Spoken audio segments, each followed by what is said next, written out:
15,000 சம்பளம் வாங்குறாங்க. பட் இருந்தாலும் அவங்க வாழ்க்கையில ஹேப்பினஸ், சந்தோஷம் எல்லாத்தையும் வச்சு அத மேனேஜ் பண்ணி வாழ்ந்துக்கிறாங்க இல்லையா? 1,00,000 சம்பளம் வாங்குறவங்க 15,000 சம்பளம் வாங்குறவங்க பத்தி யோசிச்சாங்களா? எப்படி ஒரு 15,000த்துல லைஃப் ரன் பண்றாங்க? ரொம்ப கஷ்டம் இல்ல அப்படின்னு யோசிச்சாங்களா?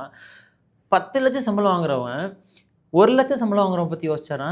எப்படி ரூ. 1,00,000ல இவங்க வாழ்றாங்க? ரொம்ப கஷ்டம் இல்ல அப்படின்னு யோசிச்சாங்களாம். உங்க கையில பணம் ஜாஸ்தியாக ஜாஸ்தியாக அதுக்கான தேவையும் ஜாஸ்தியா இருக்கும். அத எப்படி நீங்க வாழ்ந்துக்கிறீங்க அப்படிங்கிறத பொறுத்து தான் இல்லையா?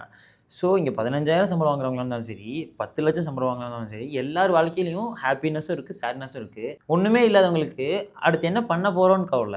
எல்லாமே இருக்கிறவனுக்கு தன்னோட நாய்க்குட்டி சாப்பிடலையேன்னு கவல.